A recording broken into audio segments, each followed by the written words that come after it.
En l'an 106 après Jésus-Christ, l'empereur romain Trajan annexa le royaume nabatéen.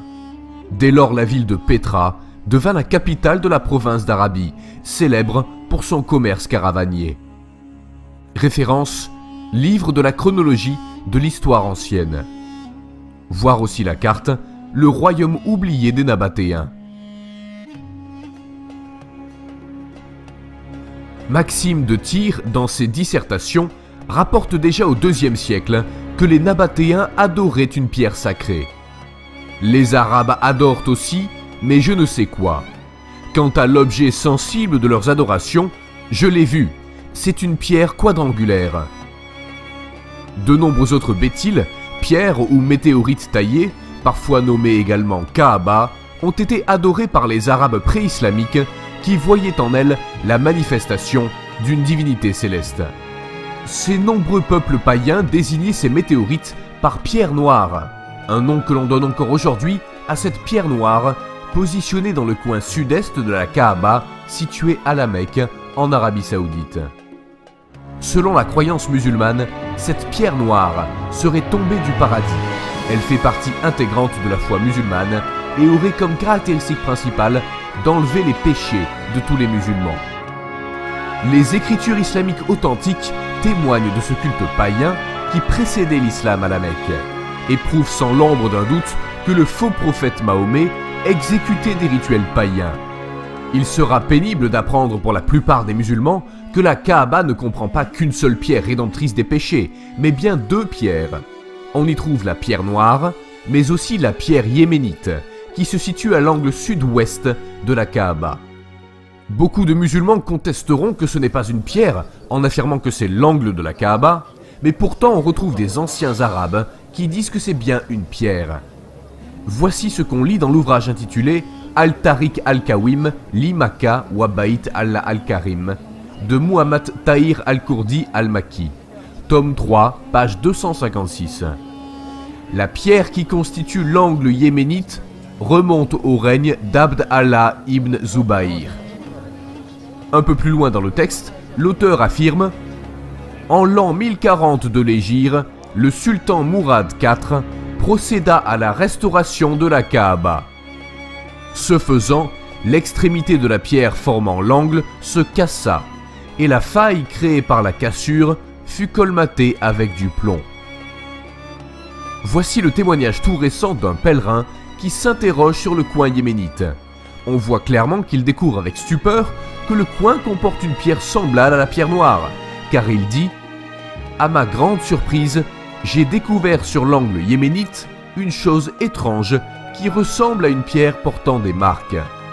Je voudrais savoir de quoi il s'agit et comment on l'appelle, et s'il nous est permis de le baiser comme nous le faisons pour la pierre noire. Il est remarquable de constater que ce n'est pas seulement la pierre noire qui enlève les péchés des musulmans, mais aussi cette deuxième pierre qu'il tente de camoufler en utilisant seulement les mots angle ou coin yéménite.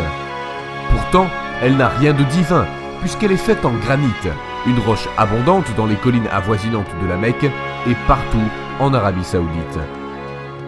Voici des extraits rapportés par Ibn Hibban et authentifiés par le cheikh Albani dans le Sahih Targhib numéro 1139. D'après Abdallah ibn Omar, qu'Allah les agrée, le prophète, paix sur lui, a dit: toucher la pierre et le coin yéménite efface les péchés. Ici, Mahomet mentionne le mot coin yéménite dans ce hadith, mais on voit que c'est bien une pierre qui se trouve dans le coin ou l'angle yéménite. Comme le démontre un autre hadith authentique, Mahomet pratiquait non seulement ce rituel païen, mais attribuait le même pouvoir à ces deux pierres, celui d'effacer les péchés. Sahih al-Bukhari, volume 2, livre 26, hadith 675. Voir aussi Al-Bukhari confirmant dans un autre hadith ce qui suit, voir la référence Al-Bukhari volume 2, livre 26, hadith 679. À propos de Zaïd bin Aslam, de son père, qui a déclaré: Omar bin al-Khattab s'est adressé au coin, à la pierre noire, en disant: par Allah, je sais que tu es une pierre et que tu ne peux en profiter ni en nuire. si je n'avais pas vu le prophète Mahomet te toucher et t'embrasser, je ne t'aurais jamais touché et embrassé. » Puis il l'embrassa et dit : « Il n'y a aucune raison pour que nous fassions le ramal lors du tawaf, si ce n'est que nous voulions nous montrer devant les païens, et maintenant Allah les a détruits. » Omar a ajouté : « Néanmoins, le prophète Mahomet a fait cela, et nous ne voulions pas le laisser. » On remarque incontestablement dans ce hadith que le compagnon du prophète à la Mecque, Omar bin al-Khattab, exerçait aussi cette pratique païenne du Hajj, tellement ancrée dans son esprit qu'il croyait dialoguer avec cette pierre noire, comme une entité vivante, et qu'il reproduisait fidèlement la croyance de Mahomet, et ce, même après la destruction des 360 idoles présentes à la Kaaba du temps de Mahomet. Pourtant, dès cette époque, cette pratique était interdite dans la Bible. Dieu l'Éternel nous met en garde contre de tels agissements.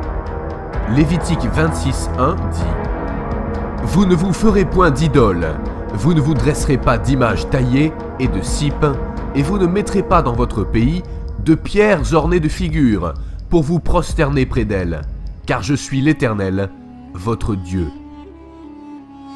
Encore aujourd'hui, exécuter le tawaf est interdit par Dieu. Saluer, toucher et embrasser ces deux pierres devient donc un sacrilège envers l'Éternel.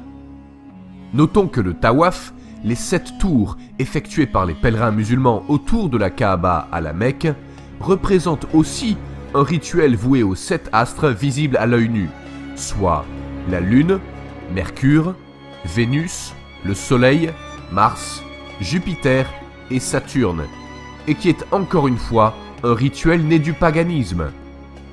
Voici un autre hadith, Sahih al-Bukhari, volume 1, livre 4, hadith 167, qui mentionne : Abdullah répondit : « En ce qui concerne les coins de la Kaaba, je n'ai jamais vu le messager d'Allah les toucher, sauf ceux qui font face au sud, vers le Yémen. »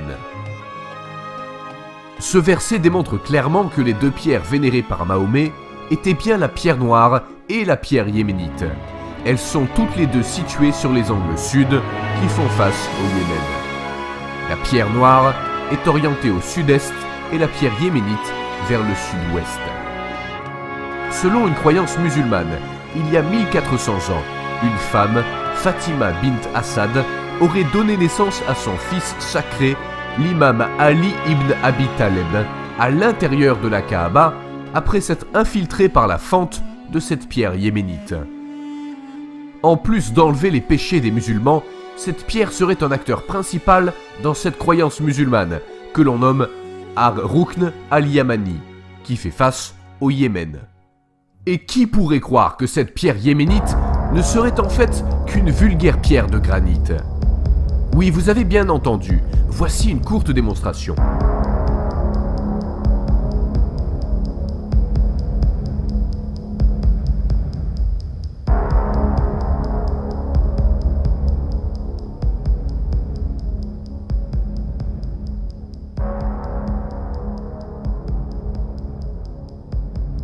Le Hajj, le Tawaf, ne serait qu'un rituel païen emprunté à un culte ancien de la fertilité.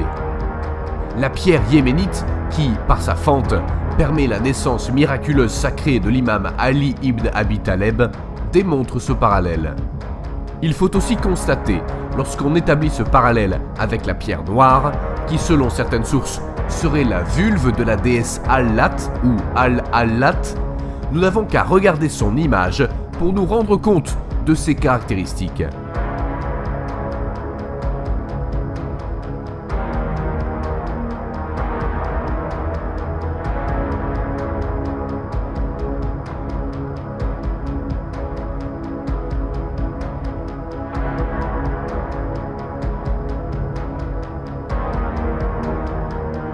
Une question se pose. Pourquoi la pierre yéménite, faite de granit, aurait le même pouvoir que la pierre noire venue du paradis? Nous savons tous qu'une pierre de granit n'a aucun pouvoir divin. Pourquoi cet acharnement des musulmans à croire un tel mensonge? Pourquoi lui donner des caractéristiques d'origine surnaturelle. Nous savons très bien qu'à l'époque du sultan Mourad IV, en l'an 1040 de l'Hégire, la pierre yéménite formant l'angle se cassa et la faille créée par la cassure fut colmatée avec du plomb. Ni la pierre yéménite, ni la pierre noire nous démontrent un caractère divin et éternel, car les deux se brisent en morceaux, se fendent et ont besoin de maintenance.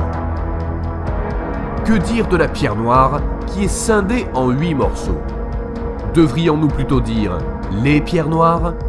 Notez aussi que des scientifiques ont voulu examiner les pierres noires en retirant des échantillons, mais les autorités saoudiennes s'y opposent encore aujourd'hui. Ont-ils peur de la vérité? N'était-ce pas pour eux une bonne occasion de prouver une fois pour toutes que la pierre noire venait du paradis? La pierre noire fut placée intacte dans le mur de la Kaaba par le faux prophète Mahomet.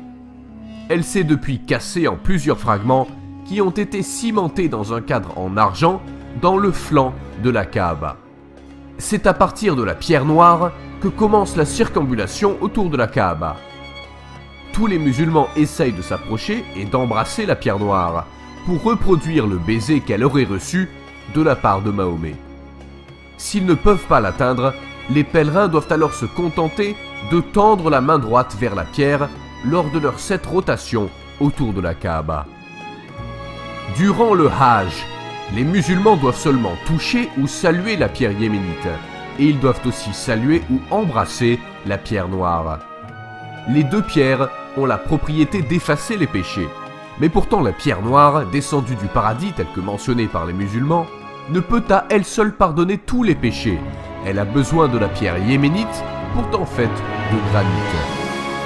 Certes, le fait de toucher la pierre noire et l'angle yéménite entraîne la rémission des fautes. Hadith rapporté par Ahmad d'après Ibn Omar et déclaré authentique par Al-Albani dans Sahih al-Jami numéro 2194. Dans les deux cas, les pierres ont besoin de maintenance pour rendre les faux miracles un peu plus vrais. On constate qu'à l'époque pré-islamique, l'adoration des pierres et des bétiles était monnaie courante, et les anciens Arabes leur donnaient des attributs divins. Ces nombreux peuples païens désignaient ces météorites par l'expression de pierre noire. Malgré que Mahomet détruisit les 360 idoles à la Mecque, la pierre noire et la pierre yéménite sont restés des objets d'adoration issus de cultes païens. Même Mahomet et ses compagnons continuaient à vénérer des pierres. Ils pratiquaient des rituels païens qui sont restés à l'ordre du jour. Les musulmans sont restés fidèles aux anciennes pratiques païennes de la Jahiliya, l'âge pré-islamique, l'époque de l'ignorance avant la révélation de Mahomet qui commence en 620, dans ce faux culte monothéiste qu'est l'islam. Quoi qu'en disent les musulmans, les mots angle yéménite sont plutôt un subterfuge pour camoufler la nature réelle de cette pierre yéménite. Nous savons pertinemment qu'une pierre de granit n'a aucun pouvoir, et encore moins divin. C'est très probablement pour cette raison que les musulmans veulent la dissocier de la pierre noire. Ceci nous porte à nous questionner. Pourquoi une simple pierre de granit aurait la même propriété qu'une pierre tombée du paradis, celle d'enlever les péchés des musulmans? Et pourquoi la pierre noire a incontestablement besoin de la pierre yéménite pour accomplir la rémission des péchés?